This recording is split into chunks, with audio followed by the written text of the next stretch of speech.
Honorary Life Membership. It's SACA's highest honour, reserved only for those who have made an outstanding contribution to the association and the advancement of cricket.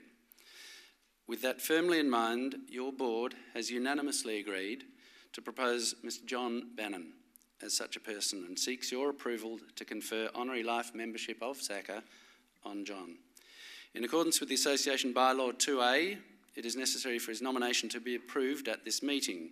I would like to invite Creagh O'Connor, also an honorary life member of the Association, former SACA board member and former chairman of Cricket Australia, who also served with John Bannon for many years, to speak to this nomination. Creagh O'Connor, welcome.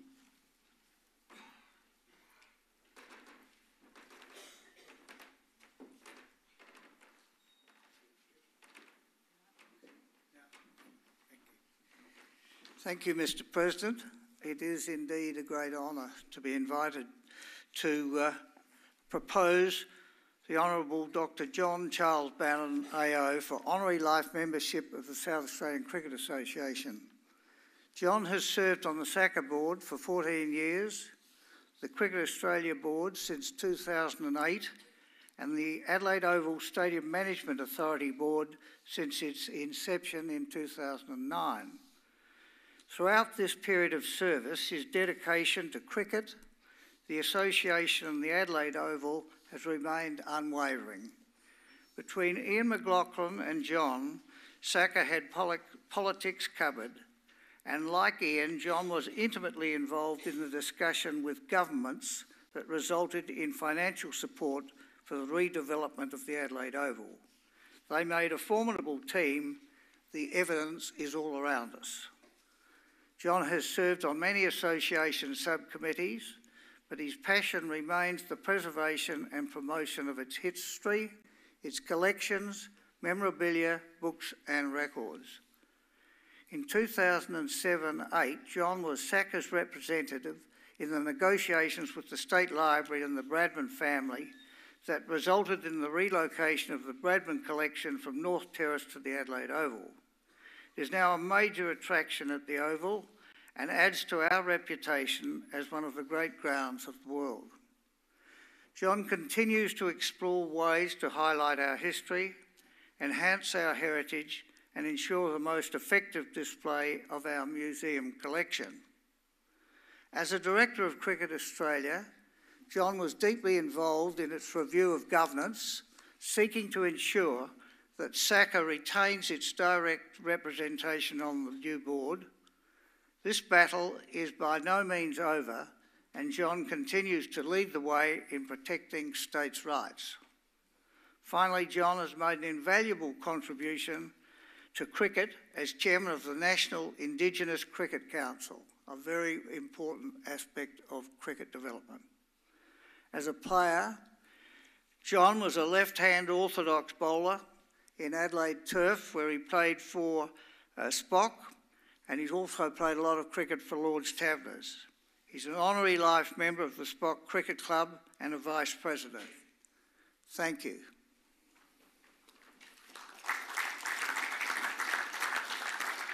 So, for honorary life membership, I seek someone to move the motion that John Bannon become an honorary life member of the South Australian Cricket Association. Creagh O'Connor's made that motion. Do I have a seconder, please? Yes. Andrea Slattery. Ask those present to approve John Bannon as honorary life member, please, by a show of hands. Thank you very much. John, I rang him last week and told him that the board had made this resolution. It would have to come before the AGM. He is in England at the moment, as I told you. He was then on the bus in Lincoln Field in London when I spoke to him on one of those red buses, but he was delighted and thrilled, so likewise. But he has passed on that Andrew Sincock, the Vice President, say some words of acknowledgement. So Andrew Sincock, thank you.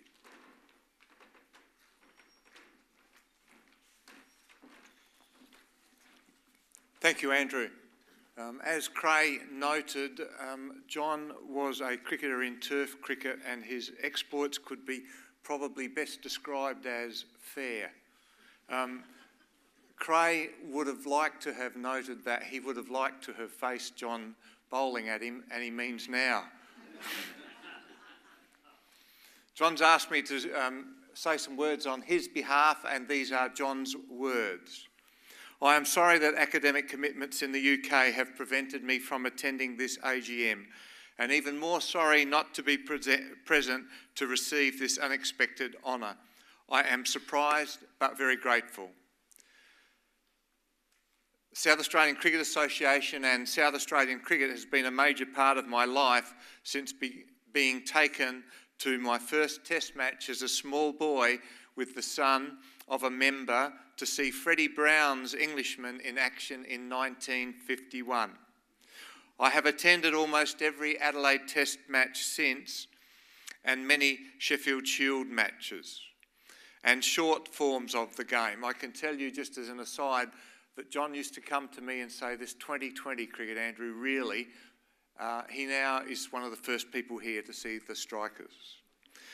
They have provided lots of memorable moments. Typhoon Tyson in action in 1954-55, Mackay and Klein's famous last wicket stand against the West Indies in 1961, the advent of the exciting and aggressive Ian Chappell and the elegant Greg, and a string of other batsmen and bowlers of great charisma.